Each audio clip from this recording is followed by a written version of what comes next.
अगर आप ये जानना चाहते हो कि क्या किसी व्यक्ति को पूरी तरह से आप कंट्रोल कर सकते हो, अगर हाँ तो कैसे आप किसी व्यक्ति को पूरी तरह से कंट्रोल कर सकते हो, डेफिनेटली आप ये चीज़ कर सकते हो।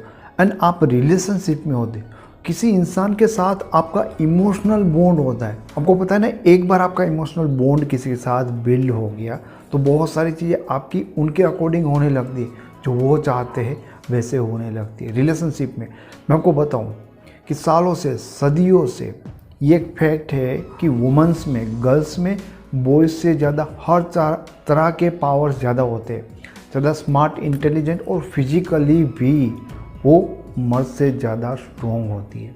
डिलीवरी होती है, जितना पेन होता है वो गर्ल्स को होता है, मर्द उतना सहन शायद नहीं कर सकेगा, सहन शक्ति उसमें ज़्यादा होती है।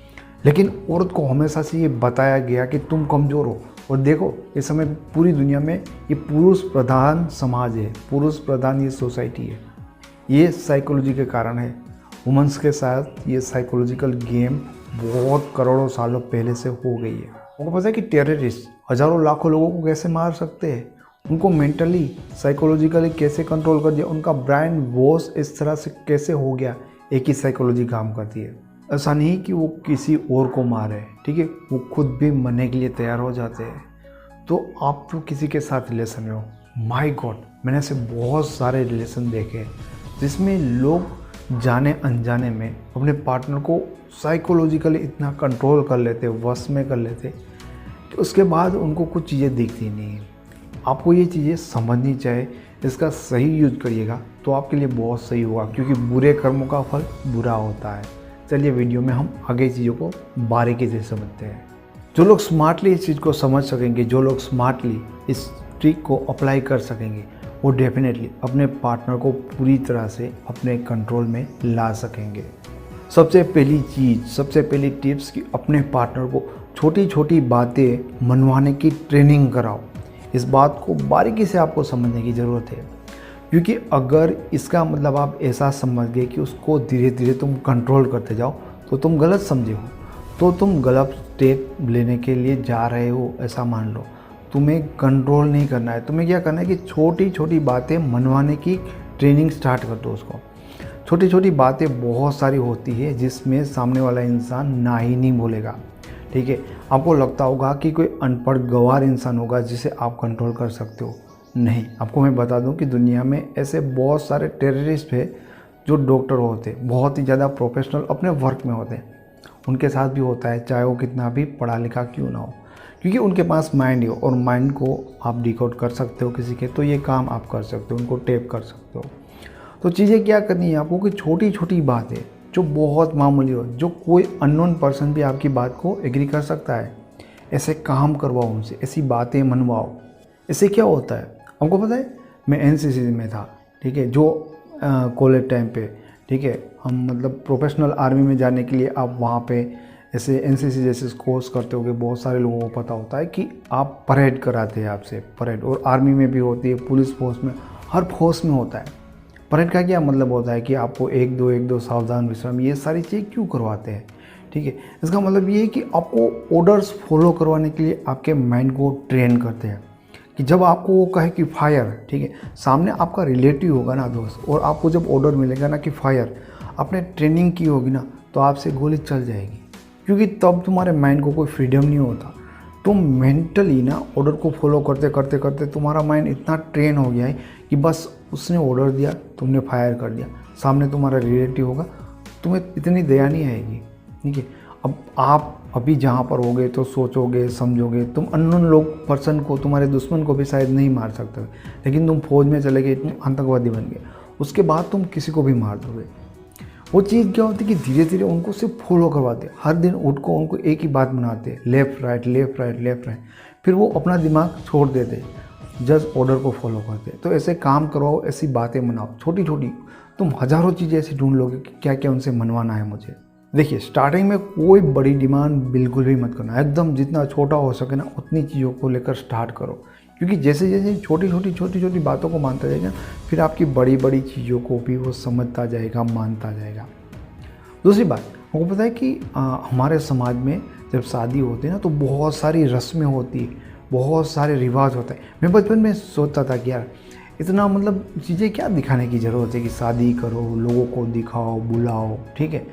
दो लोग नॉर्मली साथ में ही रहेंगे ना इसके बाद शादी के बाद, तो वैसे ही रह जाए, इसका मतलब क्या था।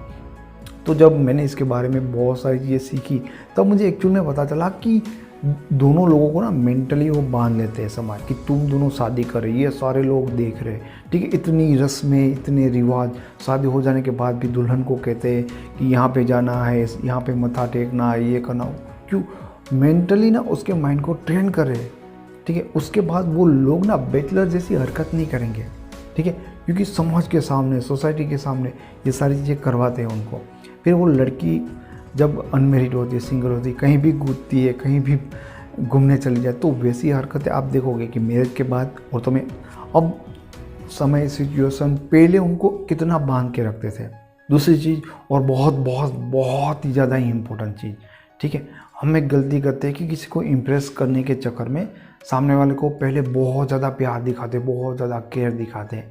तो अब चीज़ क्या होगी कि यार तुम में अभी जो दिख रहा है, ठीक है, तुम बहुत प्यार दिखा रहे हो, तुम बहुत केयर कर रहे हो, तो वो देख कर वो आपके साथ आएगा। लेकिन एक चीज़ आप यहाँ पे गलती कर रहे हैं कि चीज़ें धीरे धीरे बढ़नी चाहिए, ऐसे नहीं क्योंकि बहुत दिखाओगे तो झट से आ जाएगा। इसमें गलती ये होती है कि पहले तो तुम कर लेते हो, एफर्ट लगाते हो, बाद में तुम ढीला छोड़ देते हो। तो जो चीज़ें उसको चाहिए थी वो दिख रही थी, लेकिन अब वो नहीं है, इसलिए तुमसे झगड़े होंगे, वो तुमसे नाराज़ होंगे, किसी और का प्यार ढूंढेंगे, वो नहीं चीज़ है ना। तो ऐसी चीज़ें होगी। लेकिन चीज़ क्या करो कि स्टार्टिंग में ये आगे जाके भी थोड़ा थोड़ा थोड़ा प्यार का एक बैलेंस बना के रखो। जितना दे सकते हो ना स्टार्टिंग में उसके 30% ही दिखाओ, 30% ही ऐसी स्वीट स्वीट बातें बोलो, क्योंकि आगे जाके प्रॉब्लम होगा। क्योंकि जैसे वो रिलेशन में आएगा ना, तो उनकी जो डिमांड होती है ना बहुत छोटी रहेगी आपसे, बहुत छोटी।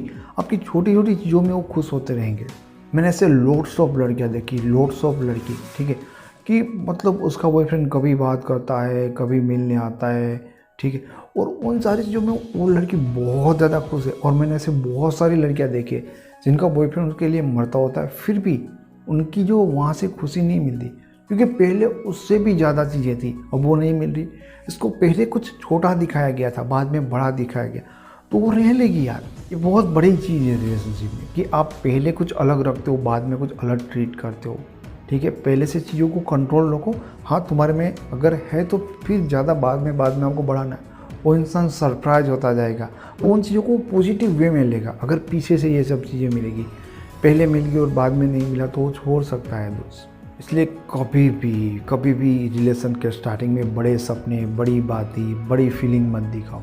लास्ट में धीरे धीरे चीज़ों को दिखाओ, ये बड़ा इफेक्ट करेगा यार। तीसरी चीज़ यार, कई बार चीज़ें रिलेशन में ऐसी होती है कि आपका पार्टनर कुछ करता है लेकिन आपको पसंद नहीं होता, आप नाराज़ होते हो, और उन चीज़ों में आर्ग्यूमेंट होते हैं, झगड़े होते हैं, आपकी फरियाद हो सकती है, कुछ भी हो सकता है जहाँ पे आपको पसंद नहीं आया और हम लड़ने लगते हैं, रिएक्ट कर देते हैं। ये चीज़ बहुत बहुत बहुत ज़्यादा गलत है कि हर पर्सन ना, अगर उनके मन में थोड़ा सा आपके लिए डर होगा ना कि इसको बुरा लगेगा, ठीक है, ये इस चीज़ से नाराज़ वो होता ही है स्टार्टिंग में, लेकिन वो डर चला जाता है कब, कि जब हम रिएक्ट कर देते हैं।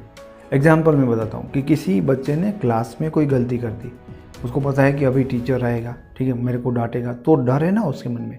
लेकिन टीचर आ गया, उसने डांट लिया, उसको बुरा फिर भी लग रहा है, लेकिन जो बहुत बड़ा डर था कि टीचर क्या करेगा मेरे साथ, वो ख़त्म हो गया ना एक तरफ से।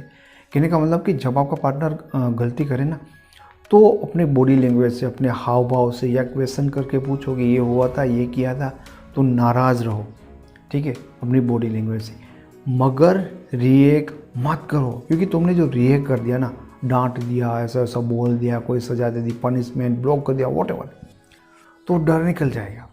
फिर वो इंसान दूसरी बार वो गलती करेगा, शायद उससे भी गलती करेगा, क्योंकि उनको पता है कि ऐसा करूँगा तो ऐसा करेगा, ज़्यादा से ज़्यादा वैसा करेगा। लेकिन तुम सिर्फ रिएक्ट करते हो तो उनको लगेगा कि इस बार वो नाराज़ तो बहुत बुरे हुए थे, लेकिन उन्होंने एक्शन नहीं लिया, कुछ ऐसा नहीं किया, और दूसरी बार करूँगा तो डेफिनेटली कुछ होगा। अब वो क्या करेंगे ना, वो बात राज की राज ही होती है। ये 3 छोटी छोटी चीज़ें रिलेशनशिप में पार्टनर को पूरी तरह से कंट्रोल करने के लिए इनफ है, बहुत ज़्यादा इनफ है, अगर आपने इनको सही तरह से समझा होगा और उनको अप्लाई किया होगा। तो आप मेरे साथ फ़ोन कॉल अपॉइंटमेंट बुक करना चाहते हो, मेरे साथ इंस्टाग्राम में, फेसबुक में जुड़ना चाहते हो, तो आप डिस्क्रिप्शन में मेरी लिंक जो अवेलेबल है वहाँ पे चेक कर सकते हो। आपको ये वीडियो पसंद आए तो इसे लाइक करें, कुछ कहना चाहते हो तो कमेंट करें, एंड डेफिनेटली आप ऐसे और वीडियो देखना चाहते हो, सुनना या समझना चाहते हो तो इस चैनल को सब्सक्राइब जरूर करें। Thank you so much.